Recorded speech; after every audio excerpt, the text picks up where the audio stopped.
Vi steg på båten i slutet av november, samma dag som polarnatten föll över Alta. Nästa soluppgång blir den 17 januari.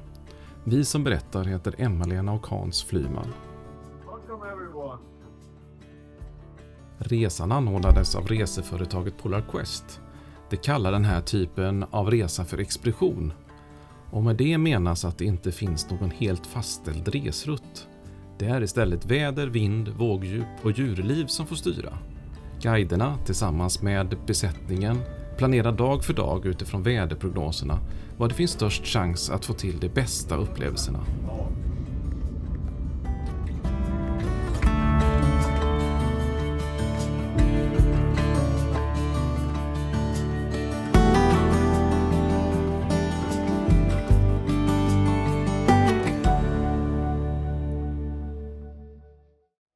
Redan första dagen dök det upp ett gäng knölvalar. Knölvalarna kommer till nordliga vatten under sommaren för att äta och kan bli upp till 18 meter långa. De tillhör badvalarna.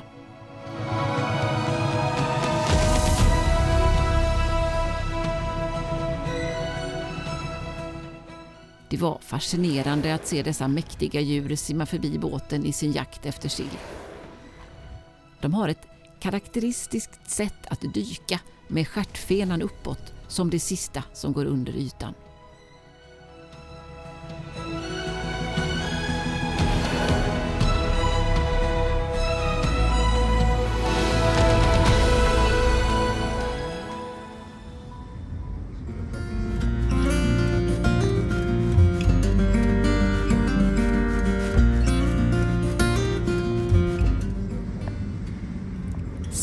Späckhuggaren är den största av alla delfinarter. Hanarna blir mellan 6 och 8 meter långa och väger kring 5 ton. Honorna är något mindre. En flock kan bestå av 5 till uppemot 25 djur och leds av en hona. För att förbereda oss turades guiderna om att hålla i föreläsningar också. Vi fick till exempel veta att de flesta vilda djur lever längre i fångenskap än i det vilda eftersom de slipper faror och svält. Men att det inte gäller till exempel späckhuggare. Troligen för att de är så socialt komplicerade varelser och helt beroende av att samspela med sina familjer. Och det gör att ett liv i fångenskap förkortar livet dramatiskt. Det var fint att se hur familjegrupperna höll ihop, samlade ryggfenor av olika storlekar som gled förbi oss. Och vår glädje var stor när vi också fick se en liten kalv simmande alldeles intill en vuxen. När späckhuggarna samlat ihop ett stim sill så slår de med stjärtfenan mot det för att döda fiskarna, eller åtminstone slår de medvetslösa. Fiskarna är tydligen lättare att få i sig då.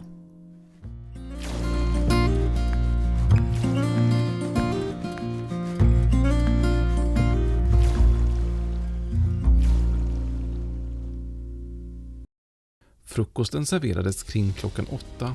Sen var det dags att ge sig ut på däck. De ljusa timmarna fick inte slösas bort. Fantastiska dagar här på MS Stockholm. Vi har sett späckhuggare och knölvalar och norrsken.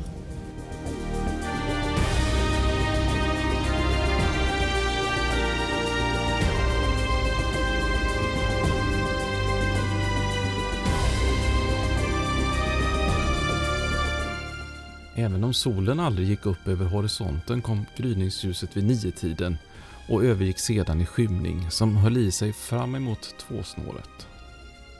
Ett par dagar fick vi även njuta av det magiska rosa ljuset.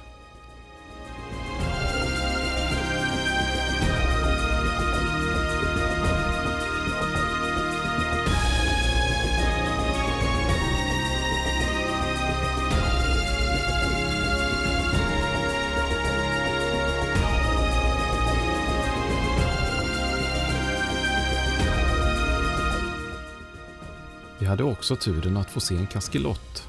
Det är den största tandvalen och kan väga uppemot 50 ton. Det har sitt utblås på vänstra sidan, vilket är unikt för just kaskelotten.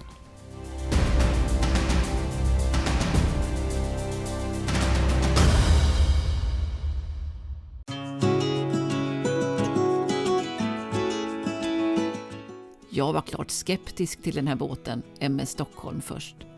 Ser den inte ut som något gammalt vrak som legat kvar glömt i en avlägsen vik allt för länge? Men jag fick ändra mig. Det visade sig vara en väldigt charmig skuta. På kvällarna, när vi lagt oss i hamn, tog guiderna med oss ut på kortare vandringar för att komma till ännu mörkare platser med bättre chans till norrskensupplevelser. Båten har plats för 12 gäster fördelade på 6 hytter. Förutom Hans och jag var det 3 svenskar till som var deltagare på resan. Sen var det 3 amerikaner, ett par från Tyskland och 2 systrar från Schweiz. En perfekt mix där engelska funkade för alla, men alla hade också några nya bekantskaper att prata sitt eget språk med. Vi hade 2 guider. Huvudguiden Christian var ursprungligen från Tyskland men bodde på Lofoten i Norge. Så han pratade både norska och svenska, eller svorsk som man kallade det, och förstås tyska och engelska. Och så var det Bo som var från Kanada. Guiderna var otroligt engagerade och ville inte att vi skulle missa någon möjlighet.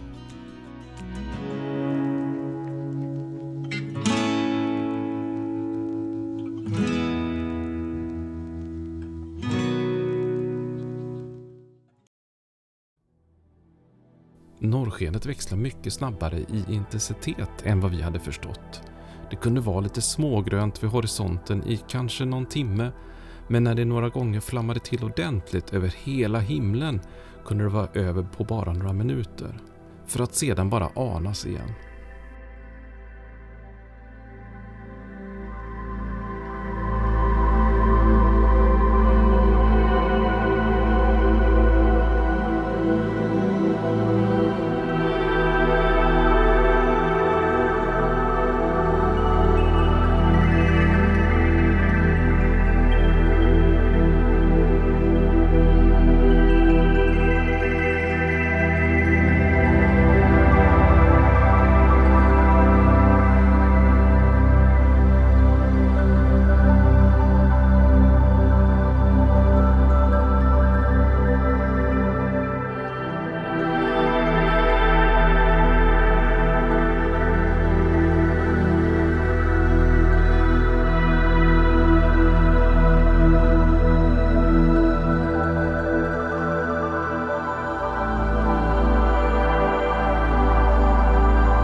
Sen passade vi också på att få några ord från ett par av våra medpassagerare.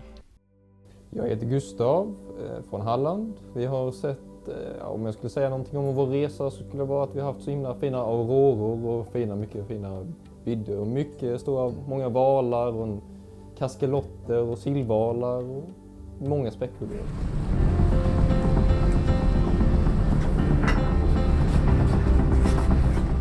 Att se valarna från båten var mäktigt, och ännu häftigare blev det när vi näst sista dagen fick komma ut i gummibåtarna. Det var mycket som skulle klaffa för att det skulle vara möjligt. Det fick inte vara för blåsigt eller för höga vågor, och så skulle det helst finnas något att titta på. Och i så fall valar i grupper som guiderna uppfattade som lugna och som inte skulle störas av vår närvaro. När vi klivit i gummibåtarna och guiden Christian stod vid rodret och körde närmare en flock knölvalar, var jag ändå tvungen att fråga. Jo, jag vet att jag sitter här helt frivilligt, men hur farligt är det?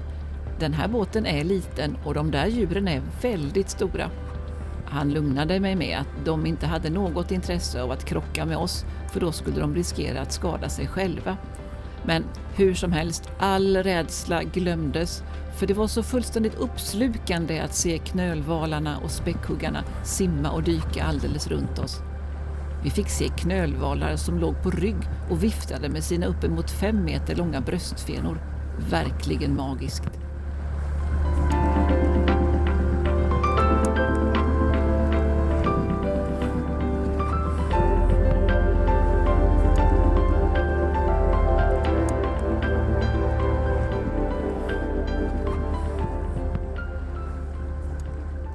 Det blev många bilder och mycket filmande av dessa fantastiska dyk.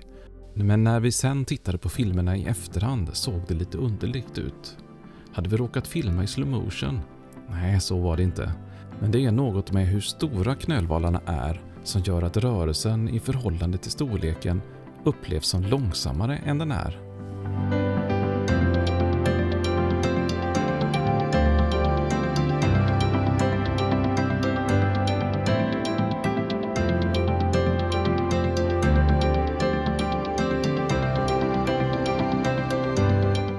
Sedan upptäckte vi också att knölvalar har rätt dålig andedräkt.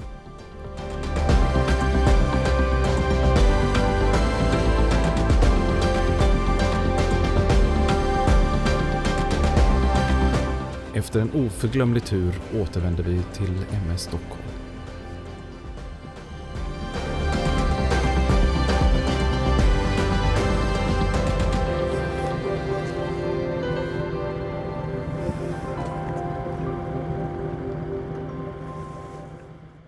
Jag heter Sara Bergström Nilsson och det här är min andra valresa med Stockholm. Och anledningen att jag är tillbaka här är ju att det är så starkt liksom att uppleva de här valarna på så nära håll. Så att då kände jag sist att det var för bra. Jag var inte färdig med det, så därför bokade jag en resa till och väl medveten om att det kommer inte bli samma. Men det här har varit bättre på vissa sätt. Och mycket fler valar som kom upp genom vattnet så här. Det var mycket mäktigt. Så jag är jättenöjd. Innan vi åkte på resan hade vi sett en dokumentärfilm om just knölvalar. Hur de kan göra nät av bubblor för att samla ihop småfisken i ett tätare stim, som är enklare för dem att glussa i sig. Men detta var verkligen inget vi förväntat oss att få uppleva. Men så, sista dagen ombord, så plötsligt. En bit från båten bryter närmare 10-talet knölvalar ytan samtidigt med gapen rakt upp i luften. Oj! Vi hann knappt se vad som hände och än mindre fota eller filma. Alla vi på båten spanar och spanar. Kommer de dyka upp igen och i så fall var? Ja, där kom de upp igen och nu var det flera som fick bild på dem också.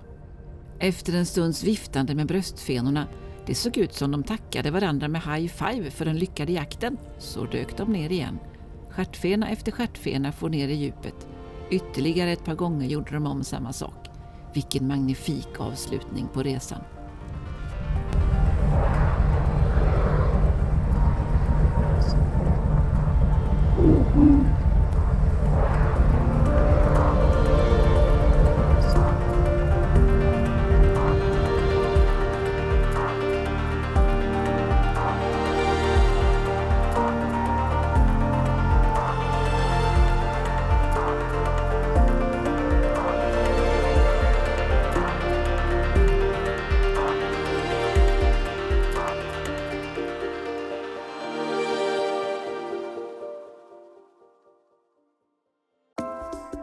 Nu ska ni få en rundtur på båten.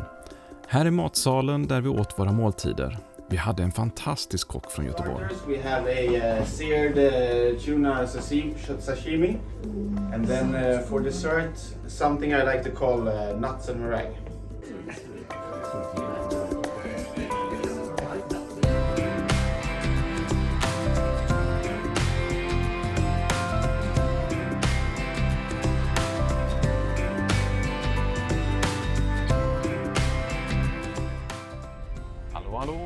Hallå. På eftermiddagen fanns det oftast lite tid att sitta i salongen och titta igenom foton på datorn, läsa eller prata med medpassagerarna. MS Stockholm byggdes 1953 för Sjöfartsverket och har svensk flagg. Den har isklass 1A, vilket innebär att båten och skrovet klarar svåra isförhållanden. Båten byggdes om 1998 och fick då ny karriär som ett bekvämt passagerarfartyg med historisk atmosfär. Perfekt anpassat för expeditionskryssningar i Arktis. Den är 40 meter lång och har en besättning på 7 personer.